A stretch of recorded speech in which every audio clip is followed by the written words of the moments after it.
sudah hampir 19 tahun Partai Demokrat itu tidak akur dengan PDI Perjuangan. Setelah kita amati dan analisa, mungkin saja ini sebuah gimmick daripada Ibu Puan sendiri yang tidak direncanakan. Mungkinkah Demokrat akan tergoda oleh PDI Perjuangan, ataupun mungkin hanya ingin bersilaturahmi demi komunikasi berkelanjutan untuk di masa-masa yang akan datang.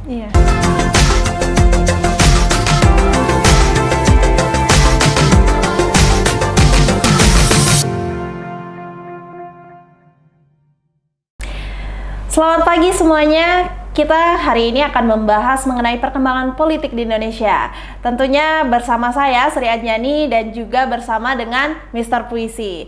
Kali ini kita akan membahas mengenai adanya berita yaitu Puan Maharani dan AHY yang terlihat seperti kakak adik. Dan ada pertanyaan, mungkinkah AHY dengan Puan Maharani akan bersatu pada Pilpres tahun 2024 mendatang? Nah, untuk pembahasan hal tersebut kita akan bahas bersama Mr. Puisi. Tapi sebelum itu jangan lupa like, komen, dan subscribe channel Mr. Puisi, karena dengan hal tersebut kalian membantu channel Mr. Puisi menciptakan konten-konten yang lebih menarik lagi ke depannya. Nah, Mr. Puisi, mengenai berita yang saya sampaikan tadi, bagaimana tanggapan Mr. Puisi? Tanggapannya sangat surprise sekali. Kiranya pertemuan antara PDIP dengan Partai Demokrat tidak mungkin akan terjadi. Karena apa? Sudah hampir 19 tahun Partai Demokrat itu tidak akur dengan PDI Perjuangan. Karena apa? Karena mungkin ada sejarahnya dulu bagaimana Ibu Mega dengan Pak SBY pada saat itu kita banyak juga mengetahui hal sehingga menyebabkan keretakan hubungan antara PDI Perjuangan dengan Demokrat. Tetapi gunung es itu yang telah membeku 19 tahun lebih akhir mencair karena putri Ibu Megawati, yaitu Mbak Puan, telah memprakarsai mengadakan pertemuan dengan AHY yang dalam hal ini adalah Ketua Partai Demokrat. Itu. Kenapa demikian? Maka banyak orang menyimpulkan bahwa ini adalah godaan-godaan politik dari PDI untuk Partai Demokrat. Kemudian sekaligus menggoda koalisi perubahan. Sehingga dalam pikiran orang, Ibu Puan ini ingin menggoyang ataupun membuat sejarah baru yang mampu mempertemukan PDI Perjuangan yang diwakili oleh Ibu Puan sendiri dengan sekjennya dan juga tokoh-tokoh PDI saat itu ikut dengan Partai Demokrat yang diwakili oleh Pak AHY dan sekjennya dan lain-lainnya, sehingga terjadilah pertemuan seperti pertemuan seorang kakak dan adik. Nah, mungkinlah pertemuan seorang kakak dan adik ini setelah mencair akan membuku kembali. Nah, itu yang kita harus analisa, teliti, dan mengamati setelah pertemuan ini akan terjadi apa. Terutama untuk koalisi perubahan dan persatuan. Ya, itu yang ilustrasi ataupun yang saya dapat gambarkan bahwa momentum pertemuan ini akan digunakan oleh kedua pihak, baik PDI Perjuangan maupun Pak AHY. Karena apa? Pak AHY sendiri apabila terus ngotot di koalisi perubahan dan seandainya pun tidak dijadikan wapres di sana, akhirnya akan ada wapres yang beda yang mungkin bisa menambah elektabilitas daripada koalisi perubahan itu sendiri, sehingga bisa terjadi kekecewaan yang luar biasa. Nah, itu akan menyebabkan AHY akan memilih PDI Perjuangan ataupun akan memilih koalisi perubahan. Kalau itu yang terjadi, koalisi perubahan akan bubar. Iya.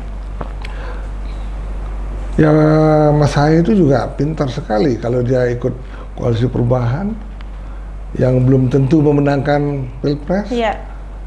Ya mungkin lebih baik nanti ikut PDI Perjuangan, walaupun tidak jadi wapres ataupun tidak jadi apa-apa. Paling tidak apabila Pak Ganjar itu menang, paling tidak minimal ada beberapa menteri yang akan diberikan oleh PDI Perjuangan untuk Partai Demokrat. Gitu loh. Oke. Nah, dari pernyataan tadi nih Mr. Puisi, kan kemarin memang seperti yang kita tahu juga sudah banyak sekali beritanya itu kan pertemuan yang dilakukan antara Ketua DPP PDI Perjuangan itu Ibu Puan Maharani dan juga Ketua Umum Partai Demokrat ini Bapak Ahaye itu kan di kawasan Senayan pada kemarin Minggu 18 Juni 2023. Nah, dari pertemuan tersebut nih Mr. Puisi, kalau dipertanyakan kembali apakah pertemuan ini itu pertemuan yang serius atau hanya gimmick politik saja? Setelah kita amati dan analisa, mungkin saja ini sebuah gimmick daripada Ibu Puan sendiri. Yang tidak direncanakan. Pada saat itu ada sekian banyak cawapres. Ya kemudian waktu itu kebetulan secara samar-samar disebutkan salah satu Pak Ahaye. Nah itulah ditangkap oleh Bapak SBY sendiri, kemudian ditangkap oleh Mas Ahaye, sehingga berkeinginanlah kedua belah pihak ingin bertemu. Akhirnya terjadilah pertemuan itu. Ini pemerakarsa yang luar biasa tentunya bagi kondisi perpolitikan di Indonesia ini, sehingga tidak terjadi polarisasi antara kubu A dan kubu B. Dan di samping itu juga bahwa PDI Perjuangan juga mengharapkan seandainya nanti di putaran berikutnya ya Demokrat juga pasti akan bisa bergabung dengan PDI Perjuangan. Karena apa? Kalau tidak terjadi pertemuan yang dilaksanakan yang atas prakarsa Ibu Puan ini, tidak mungkin akan terjadi setelah putaran kedua akan bergabung. Nah, putaran kedua ini akan menambah kekuatan daripada PDI Perjuangan apabila nanti seandainya dari koalisi perubahan itu kalah, sehingga terjadi pertaruhan antara Pak Ganjar dengan Pak Prabowo. Mungkin saja akhirnya pada saat itu bisa terjadi Demokrat itu akan mendukung PDI Perjuangan, sehingga menambah barisan politik yang akan mendukung PDI Perjuangan itu sendiri. Nah inilah makna daripada pertemuan itu. Kalau tidak ada pertemuan itu, tidak akan terjadi pertemuan, diskusi maupun koalisi setelah putaran pertama. Ya ini semua juga mengharapkan bahwa partai politik itu dengan mesin politiknya Demokrat itu sangat berguna juga apabila berkoalisi dengan PDI Perjuangan untuk memenangkan Ganjar Pranowo itu. Oke. Nah, Mr. Puisi tadi sudah menjelaskan mengenai pertemuan ini. Kalau menurut Mr. Puisi hanya gimmick politik begitu ya, Mr. Puisi. Nah, tapi setelah pertemuan yang dilaksanakan tersebut, apakah sampai detik ini PDI sudah menentukan cawapresnya, Mr. Puisi? Ya, seperti yang dikatakan Ibu Puan, belum ada satu proposal pun masuk ke PDI Perjuangan untuk usulan-usulan terutama untuk wapres itu sendiri. Jadi ini belum tahu siapa yang akan ditunjuk sebagai cawapresnya Pak Ganjar. Satu usulan pun belum ada. Tetapi komunikasi politik semua tokoh-tokoh PDI pasti sudah akan menjaring beberapa calon wapres, sehingga bisa memenangkan Pilpres 2024. Demikian juga dari kubu Pak Prabowo lagi mencari siapa yang paling memungkinkan untuk dia bergabung, terutama untuk memilih cawapresnya yang akan datang. Itu merupakan sinyal baik bagi PDI Perjuangan sendiri, akan bisa mengadakan komunikasi aktif untuk selanjutnya dengan Partai Demokrat itu sendiri. Nah, Ini yang menyebabkan politik itu lebih mencair lagi. Tetapi di koalisi perubahan itu sendiri, terutama Nasdem dan PKS, mulai nggak bisa tidur, panas dingin. Mungkinkah Demokrat akan tergoda oleh PDI Perjuangan, ataupun mungkin hanya ingin bersilaturahmi demi komunikasi berkelanjutan untuk di masa-masa yang akan datang. Ini perlu kita pikir, karena saya yakin juga Mas Ahaye itu tidak semudah itu dengan tergoda, walaupun dengan PDI Perjuangan yang dalam hal ini merupakan partai politik terbesar di negeri ini, luluh begitu saja dengan pertemuan yang telah dilakukan pada tanggal 18 Juni di Senayan. Nah, mungkin akan ada pertemuan-pertemuan berikutnya, kedua, ketiga, sehingga godaan-godaan ini membuat keringat dingin juga dari partai Nasdem dan PKS itu sendiri. Kalau misalnya Demokrat mengevaluasi kemudian mundur dari koalisi perubahan, ya bubar. Sehingga pasti yang akan bertarung nanti antara Pak Ganjar dengan Pak Prabowo.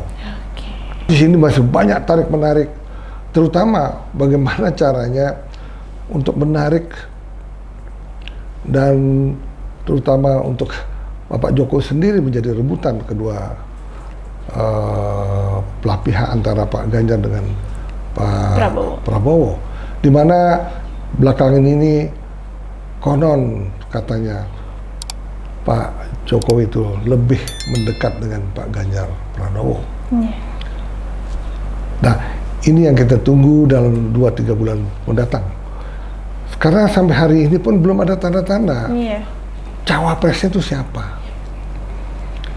Kemungkinan juga ada satu orang yang sangat namanya yang mencuat saat ini adalah Pak Erick Thohir, akan menjadi rebutan bagi PDI Perjuangan dan Partai Gerindra.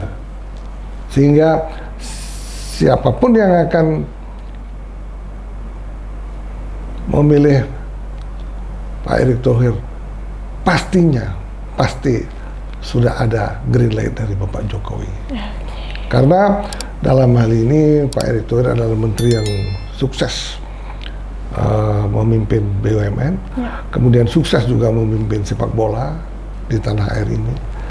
Walaupun kemarin dengan Argentina kalah, tetapi bukan kekalahan atau kemenangan yang dicari. Yang dicari adalah bagaimana bisa mendatangkan klub internasional yang sangat luar biasa hebatnya Argentina. Walaupun Messi tidak ikut datang ke sini, tetapi Argentina adalah klub yang sangat digemari oleh banyak orang di dunia ini, mampu bermain di Indonesia. Ini merupakan pelajaran penting dan merupakan juga promosi diri sendiri untuk Erick Thohir, sehingga dia mungkin menjadi rebutan untuk calon cawapres untuk 2024 yang akan datang. Nah, Mr. Puisi, berarti dari tema kita kali ini, Mr. Puisi, peluangnya cukup besar jika bergabung antara PDI dengan Demokrat, begitu Mr. Puisi? Mungkin untuk putaran pertama saya tidak bisa menyatakan mungkin akan bergabung. Mungkin kalau terjadi putaran kedua, mungkin di putaran kedua bisa bergabung. Nah, kalau putaran pertama ini kalau dia bergabung berarti kan koalisi perubahan itu sudah hilang, tidak cukup untuk mengusung capresnya yaitu Pak Anies. Nah, ini merupakan pertarungan yang luar biasa, kuat-kuatan mental, kuat-kuatan argumentasi bahwa apakah koalisi perubahan itu mau mengusung Pak Ahaye untuk menjadi cawapresnya. Karena sempat saya dengar bahwa partai Nasdem dan PKS sendiri dalam koalisi perubahan tersebut, ada rumors yang pernah saya dengar bahwa nantinya calon cawapres dari koalisi perubahan ini bisa laki-laki ataupun perempuan. menjadi tanda tanya lagi. Nah, itu yang membuatkan panas dingin daripada Partai Demokrat sendiri. Kok ada perempuan ya? Sedangkan Pak Ahy kan laki-laki. Berarti ada kemungkinan bahwa Pak Ahy ini tidak menjadi cawapresnya Partai Perubahan. Koalisi Perubahan ini sungguh luar biasa, membuat orang panas dingin, kemudian juga Demokrat banyak bertanya-tanya dan ingin mengevaluasi apabila tidak cepat-cepat diumumkannya cawapres. Terutama kemungkinan kalau untuk bulan Juni ini kemungkinan kecil sekali akan diumumkannya cawapres dari Koalisi Perubahan. Mungkin bulan Juli, rumorsnya tanggal 16 Juli akan ada deklarasi untuk menentukan cawapres dari Koalisi Perubahan itu sendiri. Itu yang terjadi. Gitu loh. Nah berarti memang pembahasan kali ini mengenai kedekatan antara Bapak AHY dengan Ibu Puan saat bertemu di daerah Senayan itu bisa dikatakan hanya gimmick politik ya Mr. Puisi, karena sampai saat ini pun dan juga sampai saat ini pun belum ditentukan siapa sih yang akan menjadi cawapres dari PDI itu sendiri. Ya, itu juga gimmick politiknya cukup positif ya, karena ada pesan juga dari Ibu Megawati pada waktu pertemuan itu, nanti dalam pertemuan harus tersenyum, jangan terlalu tegang. Artinya Ibu Megawati memberikan sinyal positif untuk bersilaturahmi berkelanjutan dengan Partai Demokrat, sehingga diharapkan dengan pertemuan ini tidak akan terjadi polarisasi dalam pemilu 2024 yang akan datang. Nah, ini adalah aura positif yang kita lihat, sehingga pertemuan antara PDI dan Demokrat itu sendiri menjadi suasana lebih baik lagi, dingin, dan tidak terjadi hal-hal yang tidak diinginkan dalam Pilpres 2024 yang akan datang. Terima kasih Mr. Puisi untuk waktunya hari ini, dan teman-teman di rumah kembali lagi diingatkan bahwa channel Mr. Puisi selalu menyampaikan informasi yang positif, tidak mengandung hoak dan tidak memihak siapapun. Jadi jangan lupa like, komen, dan subscribe channel Mr. Puisi. Sampai jumpa kembali. Bye bye, tepuk tangan.